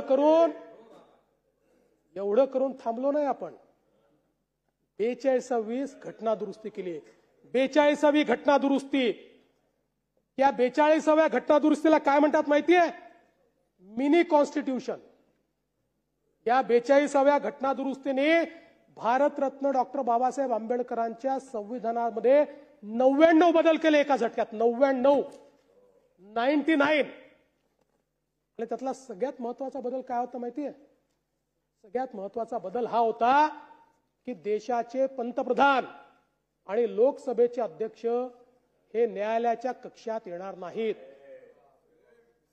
आणि रेट्रोस्पेक्टिव्हली जाऊन, त्या दिवशी नाही, रेट्रोस्पेक्टिव्हली जाऊन त्यांच्या निवडणुका न्यायालयाच्या कक्षेच्या बाहेर काढल्या. आणि हा जो सुप्रीम कोर्टाने दिलेला निकाल होता इंदिराजींच्या विरुद्ध, तो निरस्त करण्याचं काम केलं. आणि एवढंच नाही तर याच्यामध्ये डॉक्टर बाबासाहेब आंबेडकरांनी जेव्हा संविधान लिहिलं तेव्हा संविधानाच्या उद्देशिकेमध्ये भारत सार्वभौम लोकतांत्रिक गणराज्यच होता. त्याच्यामध्ये समाजवादी आणि धर्मनिरपेक्ष हे इमर्जन्सीच्या काळामध्ये स्वर्गीय श्रीमती इंदिराजींनी टाकलं. हे शब्द हे भारतरत्न डॉक्टर बाबासाहेब आंबेडकरांचे नाहीत, त्या मूळ संविधानात नाहीत.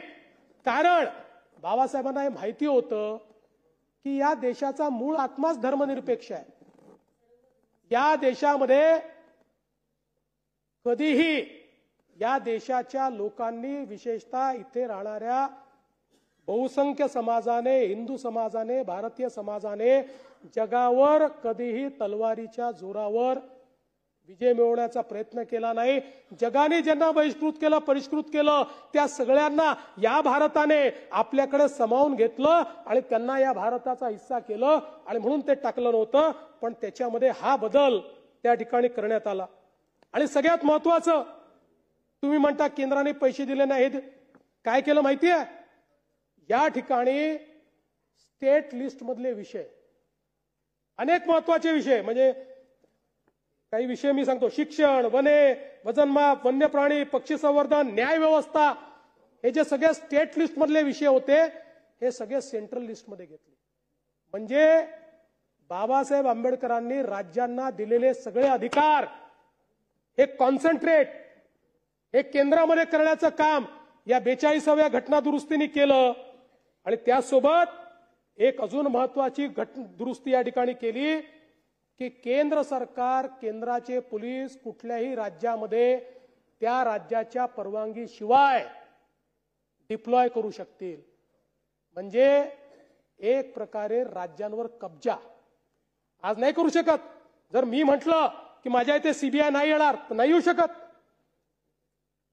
सीबीआयला ज्युरिस्डिक्शन नाहीये, राज्यांनी मान्य केल्याशिवाय ज्युरिस्डिक्शन नाहीये. केंद्रातल्या कुठल्याही केंद्रीय रिझर्व्ह पोलीस बलाला येता येत नाही, राज्याच्या परवानगीशिवाय येता येत नाही. पण या 42व्या घटना दुरुस्तीने ही व्यवस्था उभी केली की त्या ठिकाणी कोणीही राज्यामध्ये, त्या ठिकाणी कुठल्याही राज्यात जाऊन कब्जा करता येईल अशी व्यवस्था उभी केली. आणि सगळ्यात महत्वाचं, आपल्याला माहिती आहे की राष्ट्रपती किंवा राज्यपालांना काही अधिकार आहे. आपण घेतलेला एखादा निर्णय ते आपल्याला परत पाठवू शकतात, रिकन्सिडरेशन करा म्हणू शकतात. एखादा निर्णय, काही निर्णय तर ते रद्दबादल देखील करू शकतात.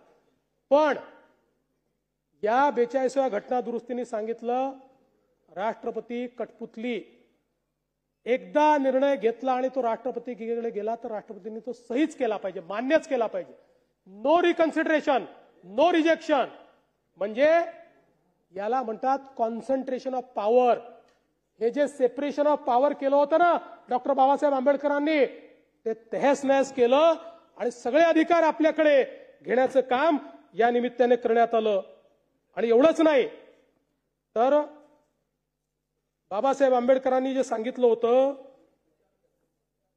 Directive principle of state policy हे नंतर येईल, पहिल्यांदा मूलभूत अधिकार येतील.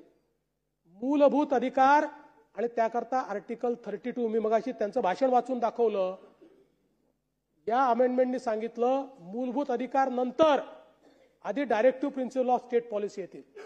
आणि directive principle of state policy प्रमाणे आम्ही जर कायदे केले तर न्यायालयाला त्याच्यावर रिव्ह्यू करण्याचा अधिकारच असणार नाही. म्हणजे जे बाबासाहेबांनी सांगितलं भाषणामध्ये, आर्टिकल 32, जे माझ्या सगळ्यात हृदयाच्या जवळचं आहे, त्या आर्टिकल 32 वापरण्याचा अधिकार हा या 42व्या घटना दुरुस्तीने काढून टाकला.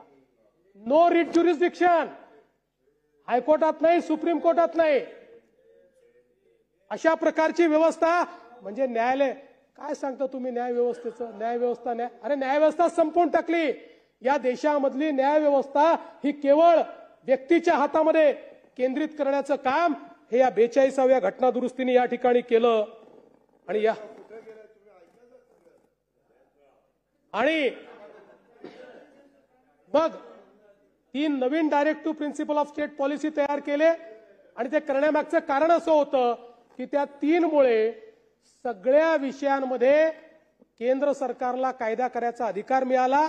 आणि तो कायदा केल्यानंतर तो कायदा न्यायालयाच्या कक्षेच्या बाहेर गेला. हे या 42व्या घटना दुरुस्तीने केलं. आणि म्हणूनच म्हणजे 99 सगळी कलम सांगत नाही, पण प्रमुख कलम मी या ठिकाणी सांगितलेली आहे. त्यानंतर सरकार गेलं, जनता सरकार आलं. त्यांनी 44व्या घटना दुरुस्तीने यातल्या बऱ्याच गोष्टी ठीक केल्या. पण जनता सरकारला राज्यसभेमध्ये त्या ठिकाणी बहुमत नव्हतं. त्यामुळे पूर्ण रिव्हर्स जनता सरकार करू शकलं नाही. पण पुन्हा न्यायालयाने Minerva mills versus union of India या केसमध्ये पहिल्यांदा बेसिक स्ट्रक्चरचं जे डॉक्ट्रिन आहे हे डॉक्ट्रिन डिफाईन केलं. आणि आपण जर बघितलं तर हा प्रवास कसा आहे, गोलकनाथच्या केसमध्ये ज्युडिशियरीने सुप्रीमसी एस्टॅब्लिश केली. ती ज्युडिशियरीची सुप्रीमसी पार्लमेंटनी म्हणजे स्वर्गीय श्रीमती इंदिराजींनी 24व्या घटना दुरुस्तीने निरस्त केली. पुन्हा केशवानंद भारतीमध्ये त्या ठिकाणी ज्युडिशियरीने आपली सुप्रीमसी सांगितली. 42व्या घटना दुरुस्तीने पुन्हा ती ज्युडिशियरीची सुप्रीमसी संपवली आणि पार्लमेंटची सुप्रीमसी सांगितली. पण मिनर्वा मिल्स केस यापेक्षा वेगळी आहे. मिनर्वा मिल्स केसने सांगितलं ज्युडिशियरी पण सुप्रीम नाही, पार्लमेंटही सुप्रीम नाही, केवळ आणि केवळ संविधान सुप्रीम आहे. आणि संविधानाची सभागृहाची कामकाजाची वेळ आजचं कामकाज संपेस्तोपर्यंत वाढवण्यात येत आहे.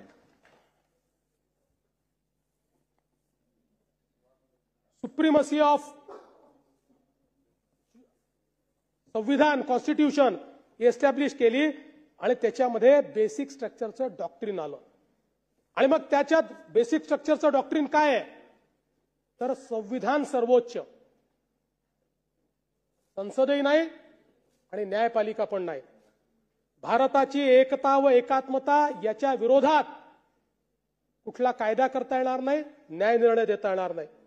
लोकशाही आणि संघराज्य पद्धतीचे सरकार हा आत्मा आहे, याच्यामध्ये अमेंडमेंट करता येणार नाही. फेडरल कॅरेक्टर जे आहे कॉन्स्टिट्यूशनचं हे बदलता येणार नाही. संविधानाची धर्मनिरपेक्षता बदलता येणार नाही. सेपरेशन ऑफ पॉवर हे बदलता येणार नाही. व्यक्तिगत आणि मूलभूत स्वातंत्र्य हे बदलता येणार नाही. कायद्यानेच राज्य करावं लागेल, ऑर्डरने नाही, हे बदलता येणार नाही. ज्युडिशियल रिव्ह्यूचा पॉवर हा संवैधानिक पॉवर आहे. त्यामुळे एखाद्या कायद्याचा ज्युडिशियल रिव्ह्यू होणार नाही असं जे 42व्या घटना दुरुस्तीने हे करता येणार नाही. हे बेसिक स्ट्रक्चरमध्ये आलं. संसदीय पद्धत, समतेचे नियम, फ्री अँड फेअर इलेक्शन, संसदेला संविधान संशोधनाचे मर्यादित अधिकार आणि रिट ज्युरिस्डिक्शन या गोष्टी नॉन निगोशिएबल आहेत. मिनर्वा मिल्स केसमध्ये सांगितलं या गोष्टी नॉन निगोशिएबल आहेत, याच्यामध्ये परिवर्तन करता येणार नाही. त्यामुळे संविधान बदलणार असा टाहो फोडणाऱ्यांनी आणि छाती बडवणाऱ्यांनी हे समजून घेतलं पाहिजे की आता संविधान बदलण्याचा अधिकार कोणालाच नाही. हे जे संविधान 1967 ते 1977 सातत्याने बदलण्याचं काम त्या कालखंडात झालं. त्यामुळे सुप्रीम कोर्टाने शेवटी हे लक्षात घेतलं की संविधानातली लवचिकता ही जर अशीच राहिली आणि याचं योग्य इंटरप्रिटेशन झालं नाही तर जे बाबासाहेबांनी सांगितलं आहे की कुठलंही संविधान वाईट नसतं, संविधान वागवणारे कसे आहेत याच्या आधारावर ते संविधान चांगलं किंवा वाईट ठरतं. हे 67 ते 77च्या काळात पाहिल्यानंतर या मिनर्वा मिलच्या केसमध्ये त्या ठिकाणी खऱ्या अर्थानं हा निर्णय झाला. आणि म्हणून लक्षात ठेवलं पाहिजे की आता जोपर्यंत चंद्र आणि सूर्य आहे तोपर्यंत भारताचं संविधान कोणीच बदलू शकत नाही. जयंतराव, पुढच्या निवडणुकांकरता नवीन काहीतरी कॉइन करा, नवीन नरेटिव्ह तयार करा. संविधानाला खतरा नाही आहे, खतरा झाला होता तो संपलेला आहे. आता कोणीही खतरा करू शकत नाही. त्यामुळे दुसऱ्या कुठल्या तरी गोष्टीवर आपली एनर्जी ही आपण खर्च करावी असं मला वाटतं.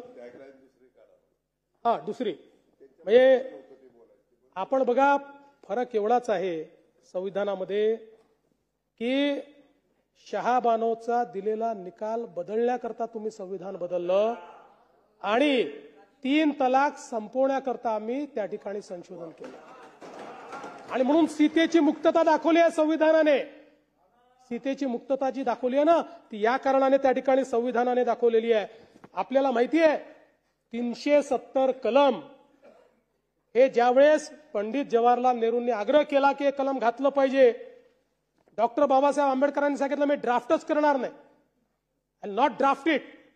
त्यांनी सांगितलं की तुम्ही त्या ठिकाणी रस्ते आमच्याकडनं बनवून घ्यायचे, रेशन आमच्याकडनं घ्यायचं, सोयी आमच्याकडनं घ्यायच्या, सगळ्या गोष्टी आमच्याकडनं घ्यायच्या आणि संविधानाचं स्वतंत्र संविधान आणि स्वतंत्र राष्ट्राचा दर्जा मिळवायचा हे मला मान्य नाही.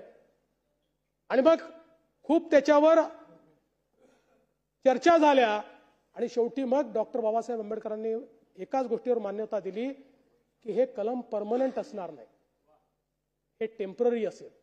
आणि म्हणूनच ते बाबासाहेबांचं स्वप्न नरेंद्र मोदीजींनी पूर्ण केलं आणि 370 कलम हे त्या ठिकाणी संपवण्याचं काम केलं. खरं म्हणजे 2015 पासून आपण संविधान दिवस पाळणं चालू केलं. हर घर तिरंगा, आता हर घर संविधान, अशा प्रकारचा आता आपण एक कार्यक्रम हातामध्ये घेतलेला आहे. आणि मला सांगताना आनंद वाटतो की आता आपल्या पाठ्यपुस्तकांच्याही कव्हरवर मागे किंवा आतमध्ये संविधानाची उद्देशिका आपण छापतो आहे, जेणेकरून आपल्या मुलांना ती वाचता आली पाहिजे. आणि एवढंच नाही तर आपण मूल्य शिक्षण सुरू करतोय. ही मूल्य संवैधानिक मूल्य आहे. आपल्या शालेय शिक्षणामध्ये संवैधानिक मूल्य शिकवण्याकरता आता आपण त्याचं देखील एक काम अत्यंत महत्वाचं सुरू केलेलं आहे. आपल्या 434 ITI मध्ये संविधान मंदिराची निर्मिती आपण केली आहे. मंत्रालयाच्या त्रिमूर्ती प्रांगणात संविधान मंदिर आपण त्या ठिकाणी तयार केलेलं आहे. आणि प्रत्येक तालुक्यामध्ये आपण संविधान भवन त्या ठिकाणी उभारणार आहोत. खरं म्हणजे जयंतराव आणि नानाभाऊ, आपण सांगितलं जज इकडे काय राज्यसभेचे सदस्य होतात वगैरे, परंपरा याची नाही आहे काही. न्यायमूर्ती MC छागला 1947 ते 58 हे जज होते. त्याच्यानंतर मग राजदूत झाले आणि मग शिक्षण आणि परराष्ट्र मंत्री झाले काँग्रेसच्या सरकारमध्ये. न्यायमूर्ती KS हेगडे हे आधी राज्यसभेवर गेले, मग जज झाले, मग लोकसभेवर गेले. न्यायमूर्ती Koka Subbarao chief justice of India हे राष्ट्रपतीची निवडणूक त्यांनी लढवली. न्यायमूर्ती बहरुल इस्लाम काँग्रेसकडनं राज्यसभा, मग पुन्हा आसाम हायकोर्टात गेले, मग 1980 मध्ये निवृत्त झाले, पुन्हा सुप्रीम कोर्टात निवृत्ती झाली 83 मध्ये, मग पुन्हा लोकसभेचे उमेदवार झाले काँग्रेसचेच आणि मग काँग्रेसने पुन्हा राज्यसभेत पाठवलं. न्यायमूर्ती मोहम्मद हिदायतुल्ला 1968 ते 80 मग कार्यकारी राष्ट्रपती झाले, मग राष्ट्रपती देखील झाले. न्यायमूर्ती रंगनाथ मिश्रा ओरिसा हायकोर्टचे जज होते, नंतर काँग्रेसकडनं राज्यसभेमध्ये गेले.